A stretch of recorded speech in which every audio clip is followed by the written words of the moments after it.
إن الحمد لله نحمده ونستعينه ونستغفره ونعوذ بالله من شرور أنفسنا ومن سيئات أعمالنا من يهده الله فلا مضل له ومن يضلل فلا هادي له أشهد أن لا إله إلا الله وحده لا شريك له وأشهد أن محمدا عبده ورسوله اللهم صل وسلم وبارك على سيدنا محمد وعلى آله وصحبه ومن تبعهم بإحسان إلى يوم الدين.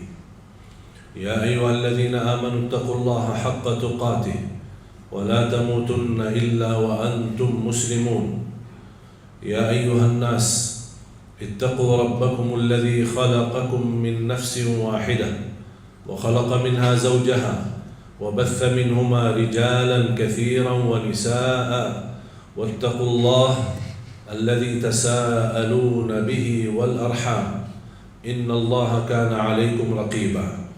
يا أيها الذين آمنوا اتقوا الله وقولوا قولا سديدا يصلح لكم أعمالكم ويغفر لكم ذنوبكم ومن يطع الله ورسوله فقد فاز فوزا عظيما. أما بعد معاشر المسلمين أوصيكم ونفسي بتقوى الله عز وجل فقد أفلح وفاز المتقون. معاشر المسلمين jamaah Jumat yang dimuliakan Allah Subhanahu wa taala. Senantiasa setiap Jumat khatib mengingatkan kenaikan dan kualitas takwa kita kepada Allah Subhanahu wa taala. Takwa bukan wasiat para alim ulama. Takwa bukan wasiat para khatib, bukan wasiat para da'i, para asatiz. Taqwa wasiatullah kepada Nabi dan Rasul. Ya ayyuhan Nabi ittaqillah. Taqwa wasiatullah kepada orang-orang beriman. Ya ayyuhalladzina amanu ittaqullah. Taqwa wasiatullah kepada seluruh manusia. Ya ayyuhan nas ittaqu rabbakum. Taqwa wasiyatullah kepada umat Nabi Muhammad sallallahu alaihi wasallam dan ummah yang terdahulu. Walaqad wassayna alladhina utul kitaba min qablikum wa iyyakum an ittaqullah. Kunci diterima amal ibadah kita di sisi Allah taqwa. Innama yataqabbalu Allah minal muttaqin. Kunci kemudahan dalam segala urusan taqwa. Wa man yattaqillah yaj'al lahu min amrihi yusra. Jaminan jalan keluar dari segala kesempitan dan segala persoalan yang kita hadapi taqwa. Wa man yattaqillah yaj'al lahu makhraja. Bahkan menjaminkan rizki wa yarzuqhu min haitsu la yahtasib. Taqwa jaminan keselamatan dari siksa neraka jahannam. Thumma nunajji alladhina taqaw wa nadharu adh-dhalimina fiha jithiya. Dan Rasulullah sallallahu alaihi wasallam bersabda di hadis yang sahih, ittaqillaha haitsu ma kunt, bertakwalah kepada Allah dimanapun berada. Taqwa bukan hanya di masjid atau di saat kita majlis dan beribadah. Dimanapun kita berada, kita menjaga taqwa. Inti daripada taqwa kita merasakan selalu Allah menguasai kita. Dimanapun kita berada, tidak ada yang bisa kita sembunyikan, tidak ada yang bisa kita rahasiakan. Karena yang tersembunyi bagi Allah itu nyata. Kita sebagai manusia wajar kalau kita berdosa dan bersalah, karena kita manusia bukan maksum. Malaikat tidak boleh berdosa, bahkan tidak bisa berdosa. Kita sebagai manusia harus berdosa. Tapi Allah Subhanahu wa taala suka orang-orang yang berdosa, yang selalu memohon ampun, yang selalu bertaubat. Nabi kita Nabi Muhammad sallallahu alaihi wasallam istighfar dalam satu hari 100 kali. Nabi Muhammad yang sudah mendapat jaminan ampunan segala dosanya, dia memohon ampun 100 kali setiap hari. Kira-kira kita seperti apa? Allah Subhanahu wa taala paling senang orang-orang yang selalu istighfar. Bahkan dengan kita banyak istighfar dan rutin menjaga istighfar, mendapatkan jaminan jalan keluar dari segala kesusahan, bahkan mendatangkan rezeki dari tempat yang tidak pernah kita nyangka. Man lazima al-istighfar ja'ala Allahu lahu min kulli hammin faraja wa min kulli dhiqin makhraja wa yarzuqhu min haitsu la yahtasib. Barang siapa yang menetapkan dan terus menerus istighfar setiap waktu dan setiap saat, dia akan mendapatkan kemudahan dalam segala kesusahan dan akan mendapatkan jalan keluar dari segala kesempitan. Bahkan Allah akan membuka pintu rezeki yang tidak pernah dia nyangka. Ma'asyiral muslimin, jamaah Jumat yang dimuliakan Allah Subhanahu wa taala. Kita umat Islam diberikan oleh Allah kemuliaan. Posisi kita di sisi Allah mulia. Perilaku kita yang menghina diri kita, yang menurani kemuliaan kita di sisi Allah. Perilaku kita yang membuat kita rendah di sisi Allah, padahal Allah Subhanahu wa taala sudah menetapkan kita di tempat yang tinggi. Wala tahinu wala tahzanu wa antumul a'launa in kuntum mu'minin. Jangan kalian menghina diri sendiri, jangan kita memperbuat kesedihan, karena kalian sudah ditinggikan oleh Allah Subhanahu wa taala dengan kemuliaan kalau kalian betul-betul beriman. Salah satu jaminan kemuliaan kita adalah Al-Quran. Semakin kita dekat sama Al-Quran, semakin terjaga kemuliaan kita di sisi Allah. Al-Quran sudah mulia. Innahu laqur'anun karim, sebagaimana ayat di suratul Waqiah. Innahu laqur'anun karim, sesungguhnya Al-Quran itu mulia. Saya mengambil pelajaran, kalau Al-Quran itu sendiri mulia, buat kita apa? Membaca beberapa ayat dan jumlah beberapa hadis, saya menemukan Al-Quran bukan sendiri mulia, tetapi Al-Quran menjamin dan membagikan kemuliaan bagi orang-orang yang selalu dekat sama Al-Quran. Sahabat Rasulullah SAW tidak ada hentinya membaca Al-Quran. Semestinya kita mampu mengalahkan sahabat Rasulullah dalam membaca Al-Quran. Saya tidak berkata menamalkan atau menhayati, karena kita belum banyak begitu faham isinya, apalagi dalam bahasa Arab. Tapi paling tidak kita mampu mengalahkan mereka dalam membaca Al-Quran. Kenapa? Karena di zaman mereka, zaman Rasulullah SAW dan para sahabat, tidak ada Quran. Yang ada potongan ayat-ayat yang ada di dalam kulit unta, kulit kambing yang disimpan sana sini. Jadi kalau ada orang mau sambungkan ayat atau kumpulkan satu surah, harus dia bisa berhubungan dengan beberapa orang lain yang bisa menemukan sahabatnya yang memiliki potongan-potongan ayat, digabungkan, belum dijadikan satu Quran. Makanya ada banyak para sahabat yang hafiz Quran karena mereka begitu mendengar wahyu dari Rasul dan membacakan ayat yang Allah kirimkan kepada Nabi Muhammad SAW, yang Allah turunkan kepada Nabi Muhammad SAW, mereka mampu hafal. Makanya ketika ada orang kesulitan mencari potongan ayat atau surah apa, dia cari para penghafal Al-Quran di zaman Rasulullah SAW. Siapa di antara sahabat? Dan ini dijalankan keadaan seperti ini sampai zaman Abu Bakar As-Siddiq radhiyallahu anhu. Ketika beliau menjadi khalifah, baru terkumpul Al-Quran menjadi satu, yang disebutkan oleh ulama al-jam'ul awal, kumpulan yang pertama menjadikan satu mushaf. Ketika datang zaman Uthman bin Affan radhiyallahu anhu, menumbuhkan lagi menjadikan satu mushaf yang disebarkan atau diberedarkan di seluruh dunia dengan satu mushaf. Kita sekarang Al-Quran di mana-mana. Tidak ada kesulitan untuk menemukan dan mencari Quran.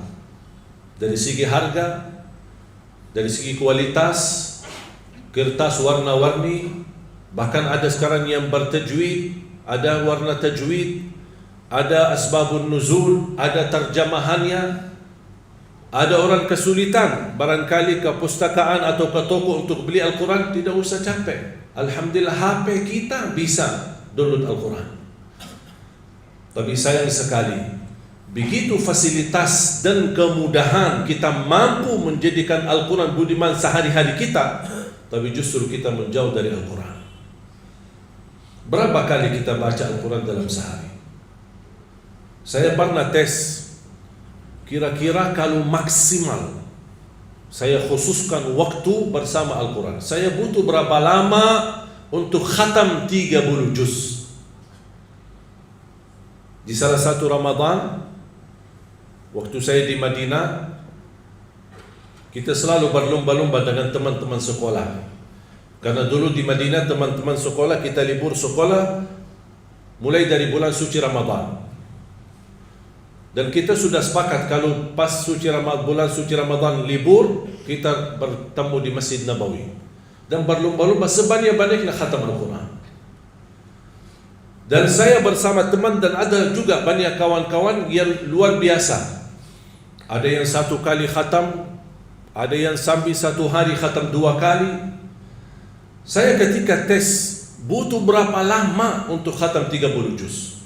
Saya mulai membaca Al-Quran, habis subuh sampai zuhur, saya pakai alarm, kemudian saya stop, zuhur, habis salat zuhur lanjut lagi, on timernya, sampai asar, off timer, habis asar, on timer lagi.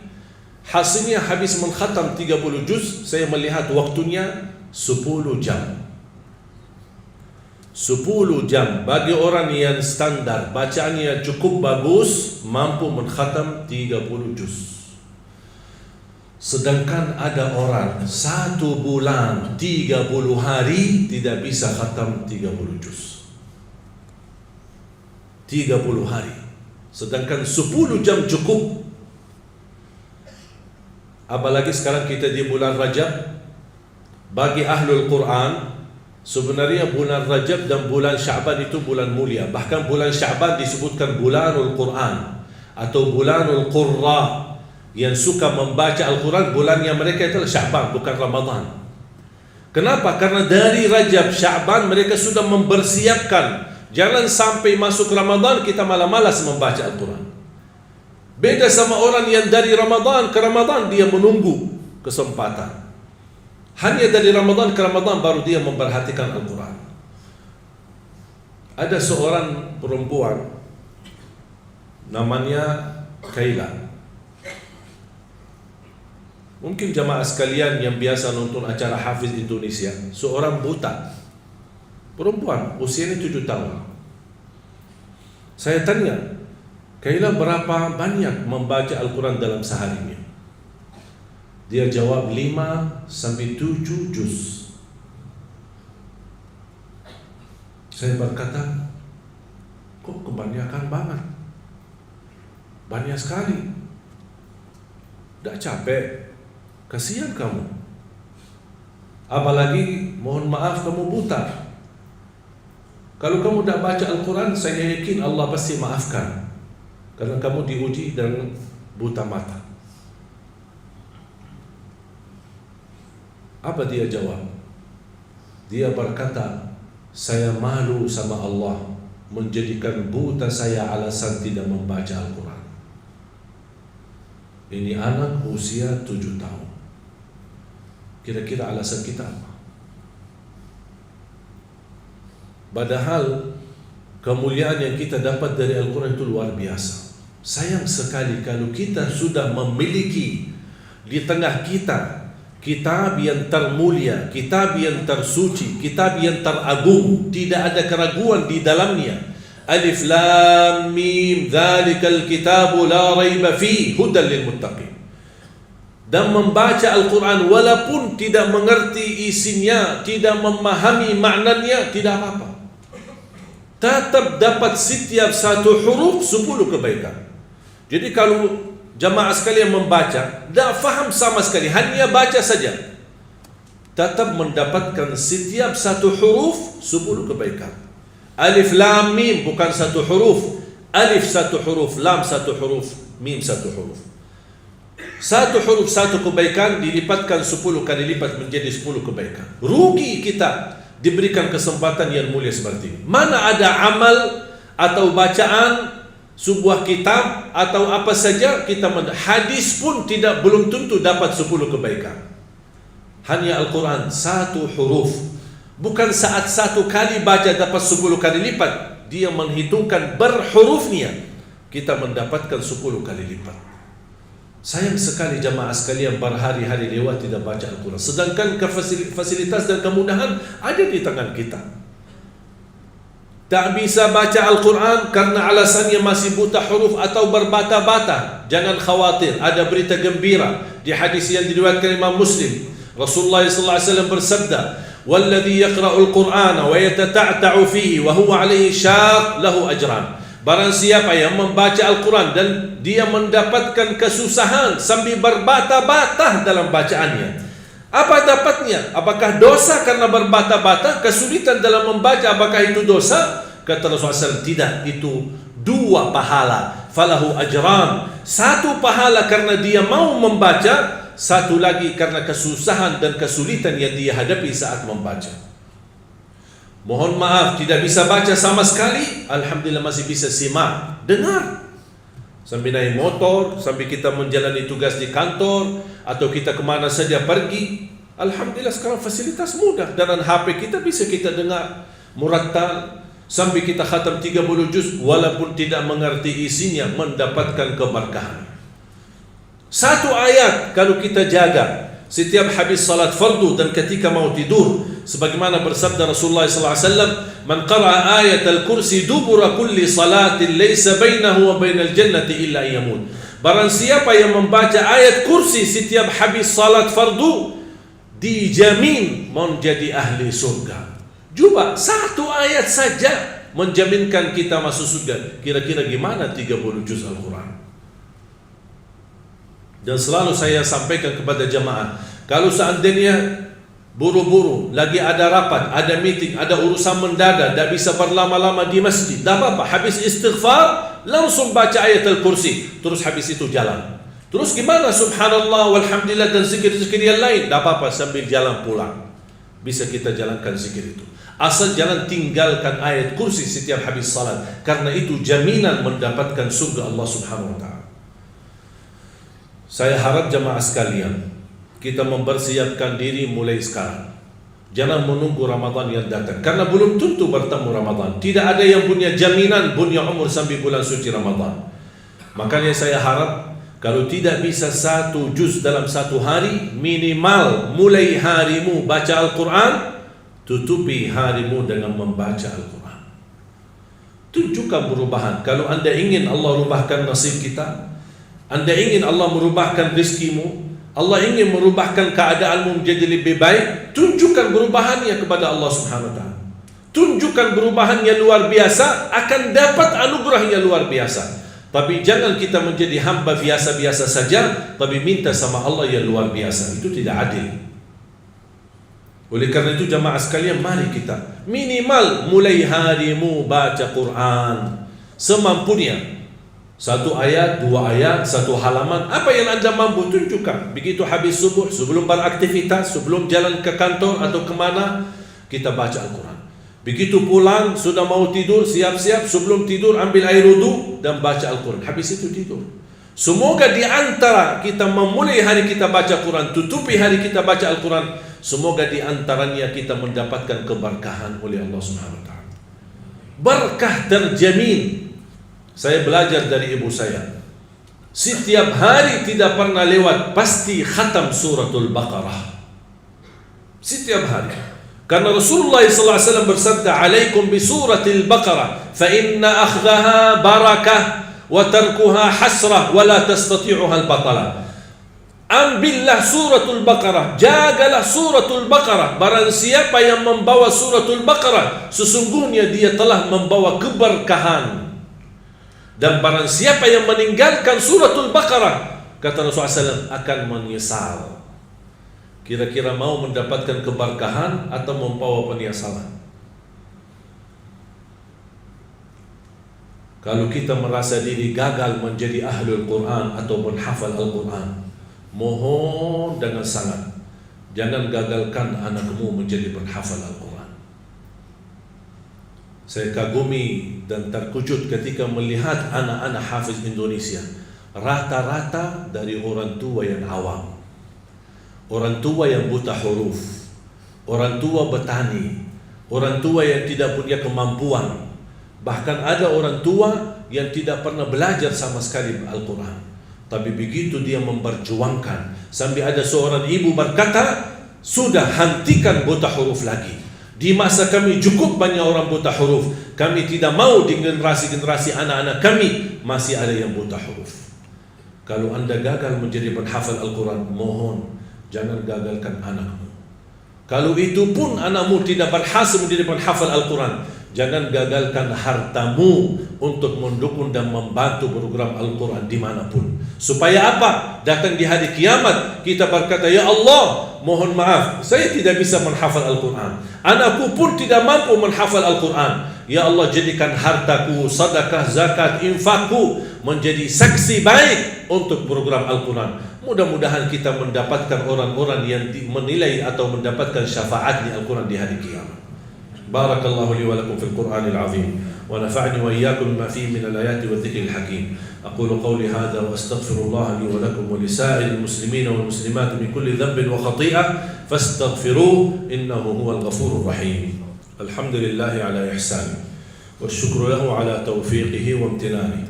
Ashhadu an la ilaha illallah wahdahu la sharika lah ta'ziman li syani wa ashhadu anna Muhammadan 'abduhu wa rasuluhu ad-da'i ila ridwani. صلوات ربي وسلامه عليه وعلى أصحابه وزوجاته وعلى التابعين ومن تبعهم بإحسان إلى يوم الدين وعنا معهم بمنك وكرمك يا أرحم الراحمين. اتقوا الله اتقوا الله اتقوا الله. معاشر المسلمين, saya ingatkan hadis Uthman bin Affan radhiyallahu anhu yang diriwayatkan Imam Bukhari, khairukum man ta'allama al-Qur'an wa 'allama. Sebaik-baik antara kalian yang mempelajari Al-Quran dan mengajarnya. Ini dapat hadiah besar dari Rasulullah. Kalian sebaik-baik orang. Syaratnya apa? Mempelajari Al-Quran. Di hadis yang diriwayatkan Imam Muslim, Iqra'ul Qur'ana fa innahu ya'ti yawmal qiyamati syafi'an li ashab. Bacalah Al-Quran, sesungguhnya Al-Quran menjaminkan syafaat bagimu. Siapa yang berkenan menjadi teman sama Al-Quran? Kita tidak tahu berapa sisa umur kita.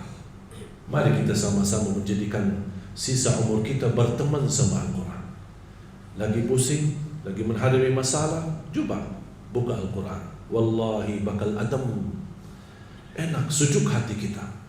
Ini kalamullah, bukan kalam manusia. Masa kita tersentuh hati kita dengan kata-kata manusia yang indah, kata-kata manusia yang menyentuh hati, tapi ucapan Allah, kalamullah, tidak pernah menyentuh hati kita. Sedangkan kalau Allah turunkan Al-Quran di atas gunung-gunung, bisa hancur menjadi pasir. Mari kita sama-sama memperhatikan Al-Quran. Jangan menunggu bulan suci Ramadan. Mulai hari ini, sedikit demi sedikit. Walaupun kita tidak mampu khatam di bulan Rajab, tidak mampu khatam di bulan Sya'ban, tapi karena sudah terbiasa 2 bulan ini, kita terus berdekatan sama Al-Quran. InsyaAllah begitu tiba bulan Ramadan, kita sudah mudah untuk mengkhatam Al-Quran. Bukan hanya 1 kali, tapi insyaAllah berkali-kali. Imam Syafi'i radhiyallahu anhu wa rahimahullah, dalam setiap bulan suci Ramadan khatam 60 kali. Saya membayangkan 60 kali. Kalau standar 10 jam, berarti 20 jam Imam Syafi'i membaca Al-Quran. Sisanya berapa? 4 jam sehari. Jangan berikan sisa waktumu untuk Al-Quran. Jangan bilang saya belum ada waktu. InsyaAllah kalau ada sisa waktu saya akan baca Al-Quran. Tapi saya harap jadikan Al-Quran adalah yang terutama dalam sehari-harimu, bukan yang tersisa dalam seharimu. Semoga kita semua yang hadir dimuliakan dan dijadikan oleh Allah ahlul Quran dunia dan akhirat. Inna Allah wa malaikatahu yusalluna ala nabi ya ayyuhalladzina amanu sallu alaihi wa sallimu taslima. Allahumma salli ala Muhammad wa ala ali Muhammad wa barik ala Muhammad wa ala ali Muhammad kama sallaita wa barakta ala Ibrahim wa ala ali Ibrahim fil alamin innaka Hamidum Majid. اللهم اغفر للمسلمين والمسلمات والمؤمنين والمؤمنات الأحياء منهم والأموات إنك سميع قريب مجيب الدعوات. Ya Allah, jadikan kami semua ahlul Quran, Jadikan kami semua ahlul Quran, keluarga Al-Quran, berakhlak-akhlakul Quran, yang mencintai Al-Quran, yang mampu dengan kemampuan yang menamalkan isi Al-Quran, dan akhiri hayat kami saat membaca Al-Quran, dan jadikan akhir hayat kami husnul khatimah ya Rabbal Alamin. Ya Arhamar Rahimin, aku mohon untuk semua jamaah yang hadir, selepas salat ini masing-masing pulang sudah diampuni segala dosanya, disucikan hatinya, dibersihkan jiwanya, diselamatkan setiap langkah-langkahnya, disehatkan badannya, diberikan kemudahan dan keberkahan rezekinya yang mencukupi bisa membawa kita semua ke tanah suci haji dan umrah dan ziarah Nabi Muhammad sallallahu alaihi wasallam. Allahumma ya Allah, ampuni kedua orang tua kami, ampuni saudara kami, anak-anak kami, berikan kepada keturunan kami menjadi salih salihah, anugerahkan kepada rumah tangga kami menjadi sakinah, mawaddah, rahmah. Berikan kepada kami pemimpin yang takwa, pemimpin yang adil, pemimpin yang amanah, yang patuh dengan kalamullah, yang patuh dengan Al-Quran, yang mencintai agamamu ya Rabbal Alamin. Allahumma ya Allah, hidupkanlah kami dalam keadaan iman, wafatkanlah kami dalam keadaan Islam, kumpulkanlah kami selalu bersama hamba-hambamu yang salih ya Rabbal Alamin. Rabbana atina fid dunya hasanah wa fil akhirati hasanah wa qina adzaban nar. Ibadallah, inna Allah ya'muru bil 'adli wal ihsani wa ita'i dzil qurba wa yanha 'anil fahsya'i wal munkari wal baghi ya'idhukum la'allakum tadhakkarun. Fadhkurullaha al-'azim al-jalil yadhkurkum washkuruhu 'ala ni'amihi wa ala'ihi yazidkum wa la dhikrullahi akbar wallahu ya'lamu ma tasna'un.